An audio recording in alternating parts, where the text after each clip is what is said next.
Hello, welcome or welcome back to my channel. My name's Ketevan, and today I'm going to be talking about how I have failed at my Doomstopper Doom challenge. So, as you might already know, I'm a co-host along with Anne Novella and Steve Donahue for Doomstopper Doom, which was a variety of different challenges to read doorstoppers. So a doorstopper is technically, I think, a book over 700 or 750 pages, but for the purposes of our challenge, we made them 500 pages. So there were 3 different levels. One, reading any long book on your shelf that you've been meaning to read. The second option was to read 2 classic doorstoppers of over 700 pages. And then the third challenge, which is what Anne, Steve, and I had attempted, was to read 10 500-page books. So, as you might guess from the title, I 100% failed at that. And I knew I was going to fail. Like, I was pretty sure that I wouldn't be able to get all 10 because October was going to be a very busy month for me. And I had a lot of book club books to read in October. And yeah, so I was planning on maybe only getting to like 7, 8 books. But I really failed because I only got to read 5 books because on top of being busy and book club, I was actually sick for the last week of October. So I didn't read very much at all. But yeah, so I'm going to talk about the books I did read, which I think is very similar to the books in my check-in video from the middle of the month because I didn't read much more in the second half of the month, but these are the books I read, so you can see them there. So as I mentioned in the check-in video, I'm really glad I did this challenge, and I'm actually also really glad that I failed. So I click on these videos about people, discussing like, are you really a YouTuber if you don't read a lot? Are you a real reader if you don't read more than 10 books a month? Are you this? Are you that? And I mean, I click on them mostly for entertainment purposes, I guess, just to see what people are saying and thinking. But really, I just think all of it's kind of like BS. Like, it doesn't matter how much you read at all. Like, I mean, again, this, for most people, I think this is pretty obvious, but I don't know, I feel like there's this pressure that if you're on YouTube, you have to be this super big reader or serious reader, or either read a lot of books or read long books or read classic books or read difficult books or whatever. And I mean, yeah, I like reading all those kinds of books too, but I also love reading super fluffy kind of brain candy books as well. Reading's supposed to be fun, and I've actually gotten into little arguments with people about this because they'll say people read for different reasons, and unless you're in a graduate school program reading your assigned reading, all reading is fun. Even if you are learning, it's because you are enjoying the learning. If you are, reading to be able to discuss a topic with someone, it's because you think it's going to be fun to discuss that topic. If you're reading, books by a certain type of author, like queer or authors of color or whatever it is, it's because you find that topic interesting and it's fun to read about. And of course, there's trauma filled books, but you're still enjoying the process of reading that story, even if it's not feeling fun in the moment. It's still for enjoyment. It's a leisure activity. This is a hobby. This is not, unless you're a literature professor, this is not your job. You're doing it for fun. And it's not a competition. It's not again, I feel so silly saying this because to me it's very obvious, but based on certain corners of YouTube and the internet, really people I guess feel super insecure about this. So I'm really glad I failed. I'm glad that I'm telling everyone that I failed. I'm glad that it doesn't even feel like a failure to me because as I mentioned in my check-in video, this year I had read only 1 book that was over 500 pages. And like I said, it's not because I'm afraid of 500-page books or anything like that. It's just that I don't gravitate towards them. And this challenge has, I think, changed that attitude in me. So before I felt oh, it's going to take so long, and what if I don't like it? And the thing is that actually happened with one of the books, The Book Thief. About a third of the way through, I knew I wasn't enjoying it, and I pushed through just to see if there was a twist that I would have maybe appreciated more than how the book was generally going, and that wasn't the case. So basically, I pushed forward because I wanted to count for the challenge. Was the book, if the book really was super bad, I wouldn't have done that, but it was just a little boring to me and a little kind of repetitive. I read this kind of book before. It's a YA book about the Holocaust, if you don't know The Book Thief. And so I just was meh, but it was fine. And so do I regret kind of wasting my time reading this book? No. Like, if I hadn't been doing the challenge, I might have DNF'd it. But also, like I said, I was really convinced that there would be some sort of twist with this book that like would reveal itself kind of towards the end, and that wasn't the case, but I think I probably would have kept going just to see if that twist was there. So the point being is that my biggest fear during this challenge actually happened. I didn't enjoy one of the long books that I was reading, and it was okay. It wasn't like the worst thing to happen. So the other books I read, I think I've talked about The Thornbirds enough. I probably could talk about this book for like another 3 hours, but I'll link below the discussion I had with Anne Novella about it. We buddy read this one, so it was a super fun book.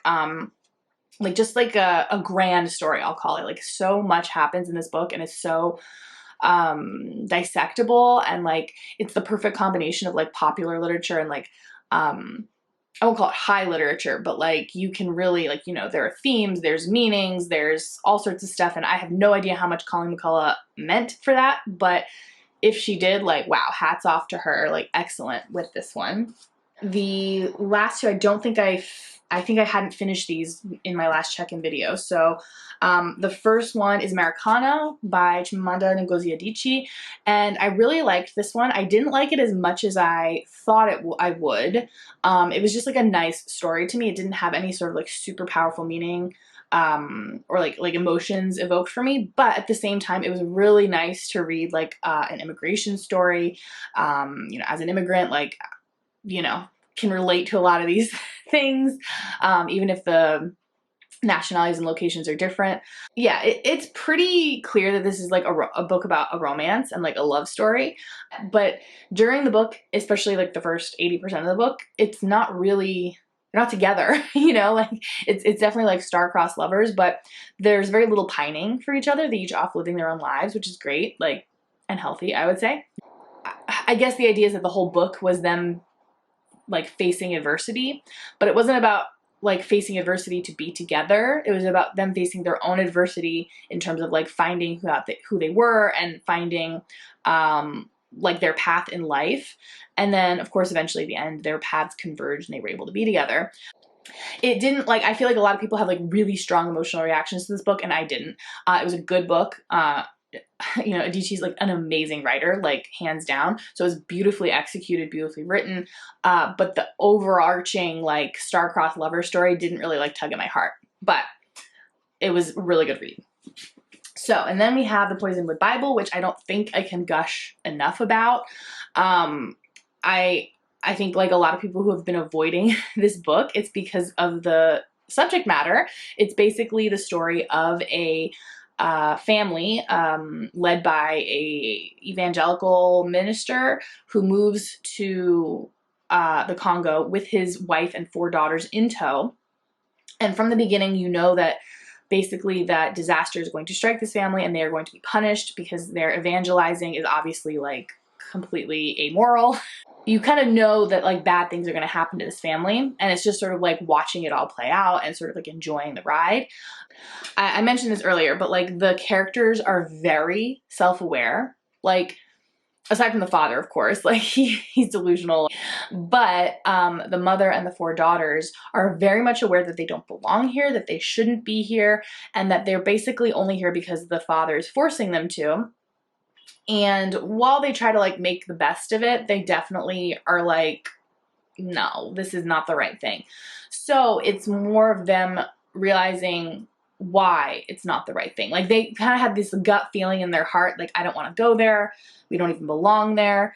But they didn't really like, they couldn't conceptualize why. They were all like young children at the time. But then of course the story sweeps, you know, through time, and as they grow older, they all realize like the very particular details of why it was wrong to be there.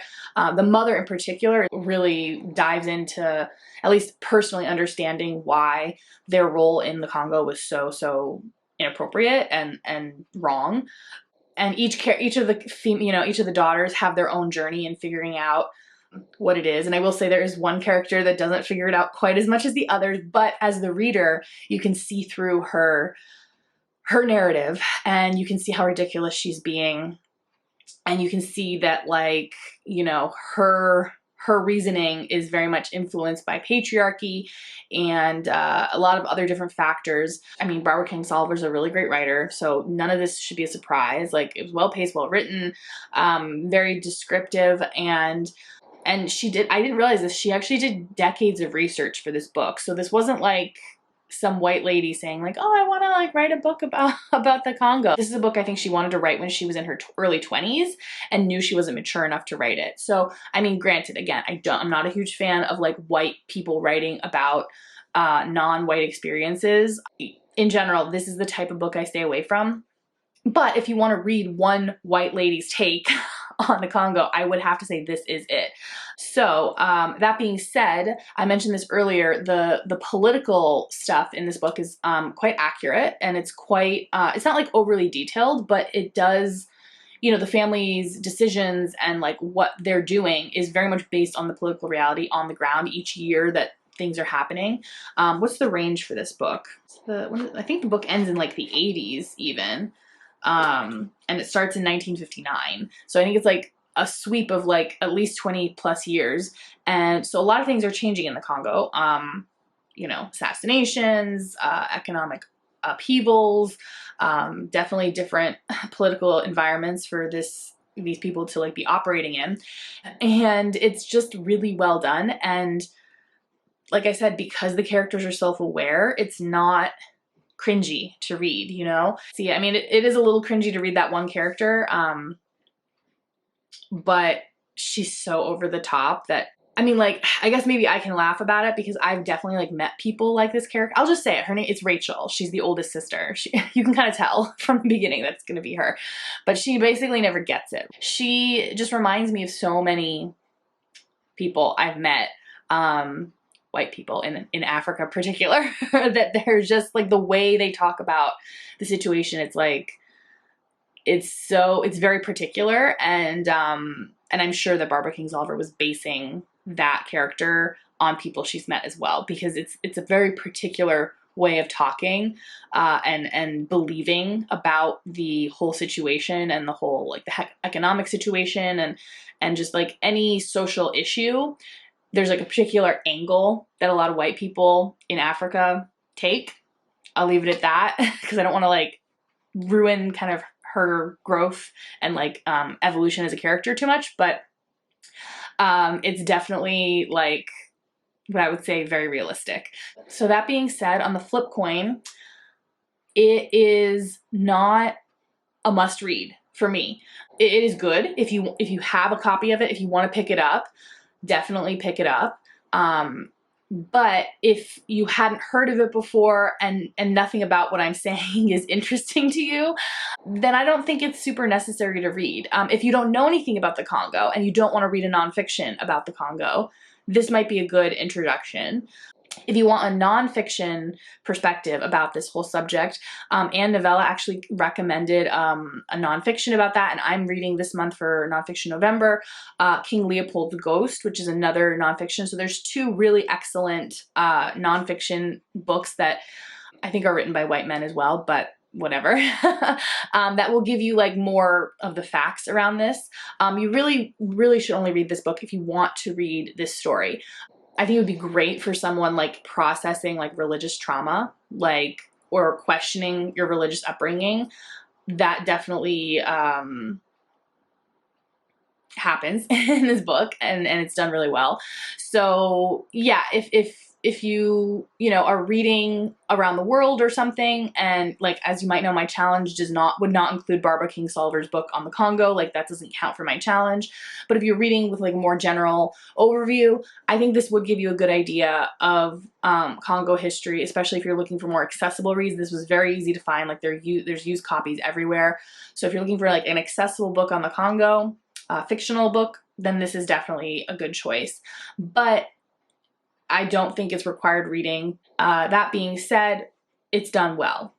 Not run out and buy it ASAP, but I get why everyone loves it, and I agree mostly with why everyone loves it. So, rambling. Okay, and then, so as I mentioned before, I had so many book clubs, and 4 of those, I read 4 book club books, and there were so many of them that I actually turned one of them into a Doomstopper Doom book. So technically I only read 4 from my original list, but Rebecca I think is like 470 pages or something. Like, it's really close, and I had to read it that month and I really enjoyed reading it. I'm gonna read it again very soon, I think, because it's so good. Like, this is one of those classics where, like, it was similar like to Boys and Wood Bible. Like, everyone was like, oh, it's such a classic, you have to read it, and I was just like, ugh, when people say that, it's a disappointment. This is not a disappointment. It's so good.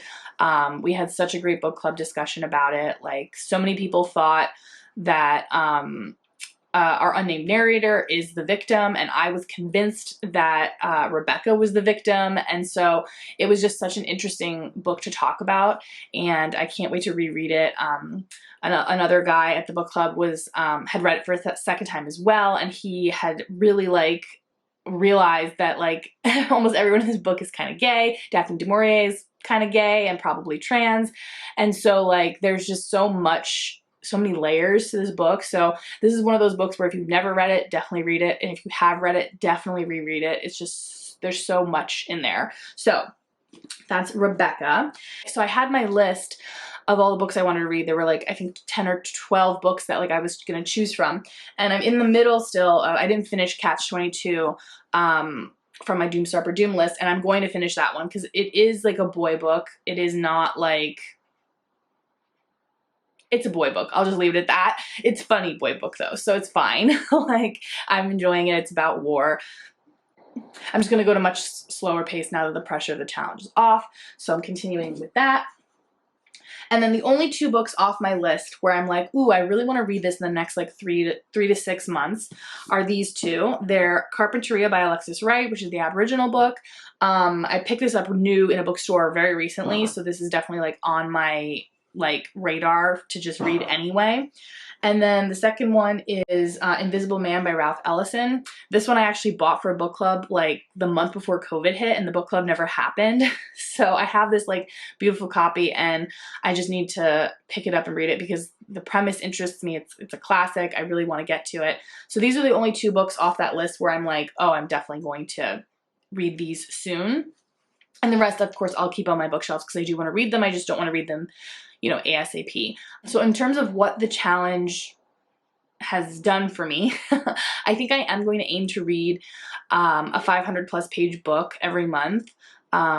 Maybe that's a bad idea if I plan on doing the Doomstopper Doom next year. I'll have run out of big long books, but I can always get them from the library and things like that as well. So, or just go for maybe like a really long book, like a 1,000+ page book in that 1 month or something. I don't know. But yeah, so I really think that this is going to have changed my reading habits, and I don't think failing it has made much of an impact on me. And I hope that when you try reading challenges and don't complete them, it doesn't make an impact on you either, because again, it's for fun. And to me, like the whole point of doing a challenge that I know I can finish, it's almost like not even a challenge because it's just like something I know I'll do anyway, and it's just like ticking boxes.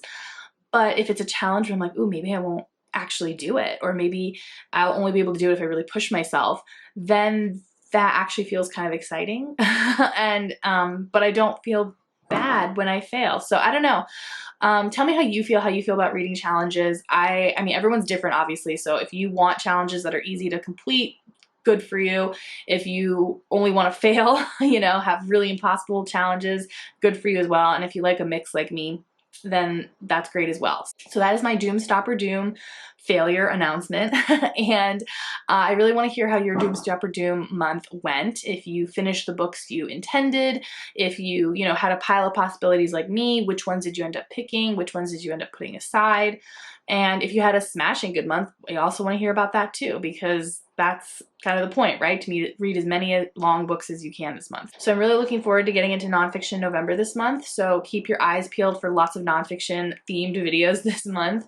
And until next time, bye.